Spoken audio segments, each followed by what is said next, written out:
4.5 साल जेजेपी ने काचे काटे, किसी आम आदमी का तो काम कराया नहीं भाई साहब। माल माल खाया तो अब जूत तो खावेंगे भाई, माल उन्होंने खाया तो जूत वो ही खाएंगे। इसीलिए जेजेपी वाला का तो पक्का इलाज करने के चक्कर में है हरियाणा प्रदेश की जनता। आज जेजेपी वाले तो किसी काम में जाओ खोसड़े लागे हैं उनका भाई। और बीजेपी वाला की हालत भी बड़ी खराब है। खट्टर साहब भी डाकम डाक हो रहे हैं। मैंने सुना 2-3 दिन पहले हिसार आए शहर में, शहर वाला थोड़ा हाथ जोड़ दे आंडे थे कि भाई मैंने टिकट दे दी रणजीत सिंह चौटाला को, वोट दे दो इसने। तो लोग बड़े उलाने देव थे। एक तो दबी जुबान में यह भी बात सामने आई, एक जना का चाय पीने चला गया खट्टर साहब, वो जानते बोला खट्टर साहब बड़े दिनों में याद आई चाय की, जब तक बहुत कुछ था तो तुम्हारा आया नहीं, इब तेरा पल्ला की में है नहीं तुम्हारा आ बैठा। सभी साथियों को नमस्कार, मैं आपका सतीश चंद्र सिसाई। 2024 का लोकसभा चुनाव जैसे नजदीक आया, आप और हम जानते हैं कि जेजेपी और बीजेपी का जो गठबंधन था एकदम से टूट गया। और सबसे बड़ी बात, जो बीजेपी के बड़े बड़े नेता थे, जैसे पूर्व मंत्री कहेंगे अनिल विज जी, उनने भी एक बात कही, भाई गठबंधन टूटा था मुझे नहीं पता था, मुख्यमंत्री बदला जाओगा मेरे को नहीं पता था। बहुत सारी चीजें धीरे धीरे बाहर आ रही हैं, क्या कुछ रहेगा आगे देखेंगे। फिलहाल कांग्रेस पार्टी के नेता मनोज राठी हमारे साथ मौजूद है, उनसे आपकी बातचीत करवा देते हैं। नमस्कार। नमस्कार भाई साहब। राठी साहब, बात की जाओ तो गठबंधन टूटने के बाद जेजेपी का हालात बहुत बुरे हो गए हैं। जहां कहीं भी दुष्यंत चौटाला साहब जा रहे हैं, हर जगह पर विरोध पे विरोध दिखाई दे रहा है या फिर सुनने को मिल रहा है। ऐसे दोनों की हालत बुरी है भाई, जेजेपी की बुरी, बीजेपी की बुरी, दोनों डाकम डाक हो रहे हैं। 9 साल हो गए बीजेपी को, कुछ उतरा काम तो कराया नहीं। 4.5 साल जेजेपी ने काचे काटे, किसी आम आदमी का तो काम कराया नहीं भाई साहब। माल माल खाया तो अब जूत तो खाएंगे भाई, माल उन्होंने खाया तो जूत वो ही खाएंगे। इसीलिए जेजेपी वाला का तो पक्का इलाज करने के चक्कर में है हरियाणा प्रदेश की जनता। आज जेजेपी वाले तो किसी काम में जाओ खोसड़े लागे हैं उनका भाई। और बीजेपी वाला की हालत भी बड़ी खराब है। खट्टर साहब भी डाकम डाक हो रहे हैं। मैंने सुना 2-3 दिन पहले हिसार आए शहर में, शहर वाला थोड़ा हाथ जोड़ दे आंडे थे कि भाई मैंने टिकट दे दी रणजीत सिंह चौटाला को, वोट दे दो इसने। तो लोग बड़े उलाने देव थे। एक तो दबी जुबान में यह भी बात सामने आई, एक जना का चाय पीने चला गया खट्टर साहब, वो जानते बोला खट्टर साहब बड़े दिनों में याद आई चाय की, जब तक बहुत कुछ था तो तुम्हारा आया नहीं, इब तेरा पल्ला की में है नहीं तुम्हारा आ बैठा। बहुत बड़ी बात है। खट्टर साहब को भी लोगों की बात सुननी पड़ने लग रही है और हालत बड़ी खराब है शहरों में। गामा में तो पूछो ना आप, गामा में न बीजेपी को वोट न जेजेपी को वोट, दोनों को खोसड़े लगेंगे। पिछली बार मोदी का नाम तो वोट मिल गया था, तो बीजेपी वाला ही ले सोची काड़ा, फिर मोदी के नाम तो वोट मिल जाएगा। तो मोदी साहब तो अब भी हैं, वोट तो अब भी मिल सके। हाँ, काले पर खोसड़े मिलेंगे मोदी के नाम के। मोदी ने छोड़ा तो कोई एक वर्ग है जिसके खोसड़े नहीं मारे हों। किसान गए उनका जूत मारे, कील गाड़ दी, राम दीवार खींच दी। क्यों भाई, क्या दिल्ली ने चिकड़ा के लिया थे? जान देंगे, जाओ अपना प्रोटेस्ट करो। ये इस प्रकार रोकना, गोलियां चलवाना, इसका मतलब क्या है भाई? मोदी तो तानाशाह हो लिया। मजदूरों ने को मांग माननी उनकी पूरी करी हो तो बताओ। 9 साल होगी मनरेगा के मजदूर अपनी मजदूरी मांगने लग रहे हैं, बैरिका डन कोई काम नहीं करा। बेरोजगारों की लाइन लगी पड़ी है, नौकरी नहीं देने लग रहा। जबकि ये सत्ता में आए तो उन्होंने कहा थे कि 5 साल में 5 लाख नौकरी देंगे, और केंद्र में 2 करोड़ नौकरियों की बात करें थे। क्यों भाई, कर चली गई वो सारी बातें, हवा हवाई होगी। इन लोगों ने पूरी 10 साल में 50-60 हजार नौकरी लगाई, जिसमें घने बालक तो इनकी नौकरी काट दी इन लोगों ने। मैं तो कहूँगा कि बहुत बुरा हाल है इस समय। हरियाणा प्रदेश को तो डबोन का काम कर दिया, और फिर खोसड़े तो लग गएंगे। रही बात दुष्यंत की, तो दुष्यंत भैया गामा में दुष्यंत ने कूटा भी गए। मैं तो बार बार कहूँ कि लोग के हेलमेट ले लो और लोग के कुर्ते सिमा लो, तारा लठ लागेंगे, बहादुर न जगा नहीं पाओगी। एक बात बता भाई, दुष्यंत जब डिप्टी सीएम था, आई गामा की याद उसने? किसान आंदोलन में किसानों का साथ दिया हो तो बताओ, किसी गरीब आदमी की बात सुनी हो तो बताओ। उस समय उसने करे तानाशाही पूर्ण फैसले, घने फैसले मेरे सामने आए। बैरिका हाट ने एक तो भाई ऐसा मुकदमा कैंसिल करवाया जिसमें दोषी बेचारा जो मुदई था वो रह गया, दोषी बच गए। मैं तो बार बार कहना चाहूँ कि घने उल्टे काम करे। अब उल्टे कामा का फल तो जनता देवेगी। इसलिए दुष्यंत का तो सुन लो, मैं बताऊं, हर लोकसभा में 10,000 से ऊपर वोट टप जा, मेरी गारंटी, चाहे सारे घर के खड़े हो जाओ। अरे तो उम्मीदवार है कोनी, और सारे भाजन लाग रहे हैं। आज प्रदेश अध्यक्ष जेजेपी का छोड़ गया पार्टी, और जगह जगह हल्का की तो पूरी कार्यकारिणी भाजगी, जिले की कार्यकारिणी भाजगी। जेजेपी तो 0 बटा सन्नाटा हो गया।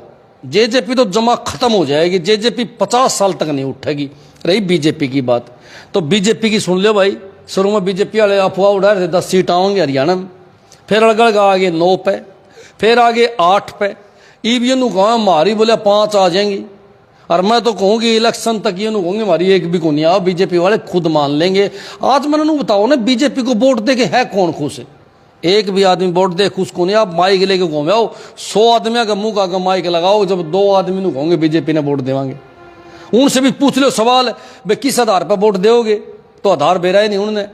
कोई खुद कितने उल्टे काम कर लो, कोई मतलब नहीं, और दूसरा को छोटा मोटा उल्टा काम कर दे वो उठा के जेल में। कितनी बड़ी बात है। अगर आपने भ्रष्टाचारी जेल में डालने हैं तो अपने नेताओं तो शुरुआत करो भाई, उनको जेल में ठोक दो, फिर दूसरा ने ठोक दियो, क्या दिक्कत है? कोई मानना है उनका, फिर तो ठीक है भाई, चलो सबको लिए बराबर करने लग रहे हैं। मोदी बिल्कुल एक तरफा कार्रवाई करा है।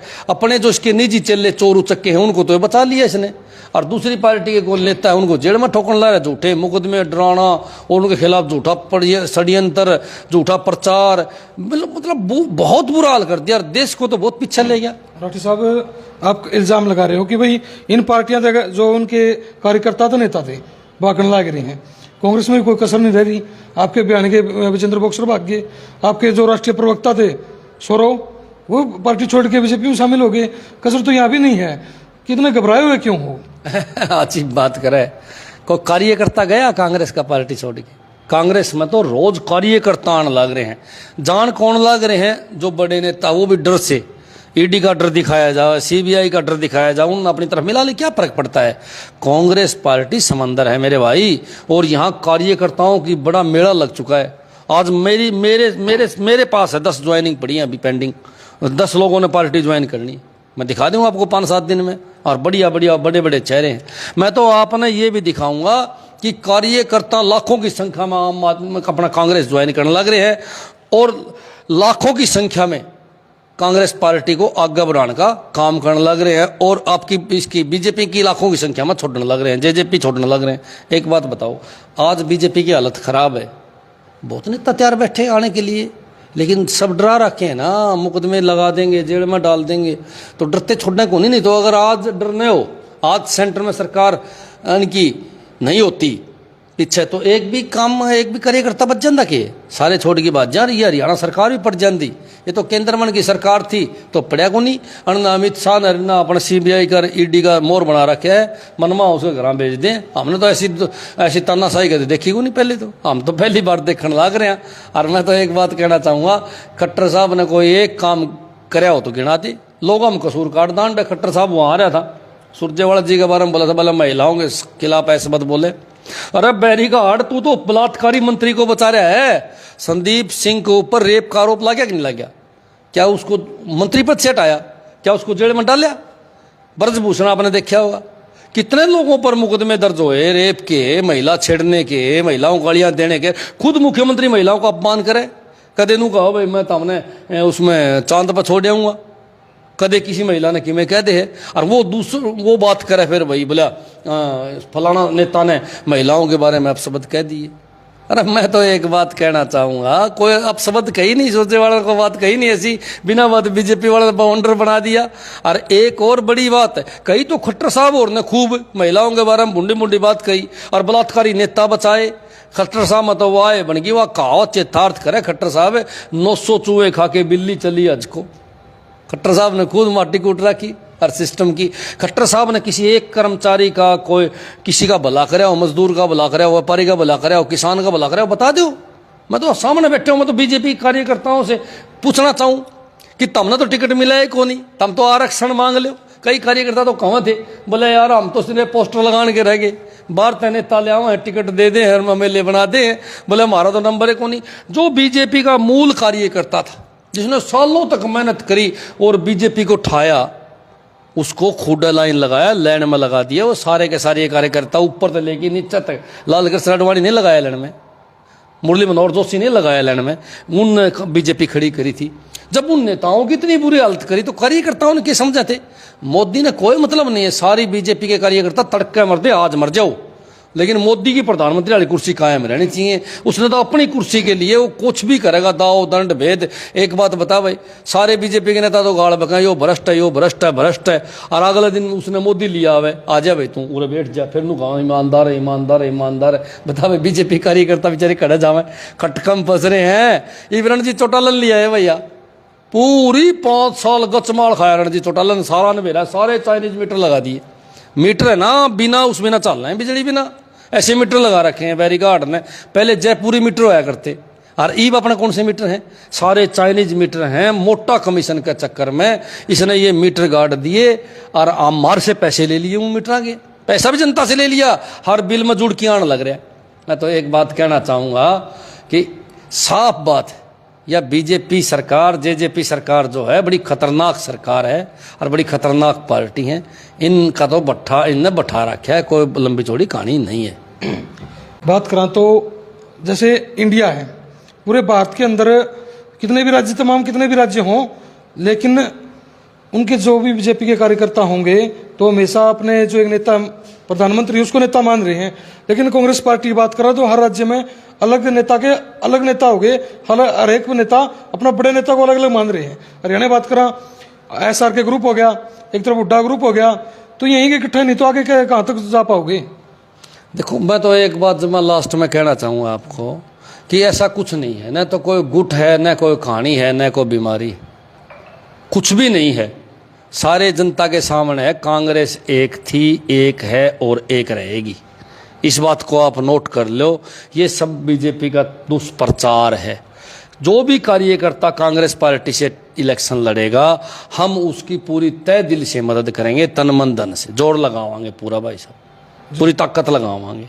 मैं तो लास्ट में ये बात भी कहना चाहूँगा कि प्रदेश की मुख्यमंत्री बहन कुमारी शैलजा बनेगी। नोट कर ले मेरी इस बात को। जी चलो, ये जो राठी साहब ने कही भाई, देखो भविष्य गर्म में सब चीज़ें हैं, समय आओगा, हर किसी ने पता चलेगा क्या कुछ आगे चुनाव के बाद होने वाला है, जो विधानसभा है उसके अंदर कैसे चुनाव रहने वाला है। बाकी भाई आपने पूरी बात सुन ली है, कमेंट करके अपनी जो राय है वो रख दियो, और इसके साथ अपने वीडियो विराम देता हूँ। जय हिंद, जय भारत।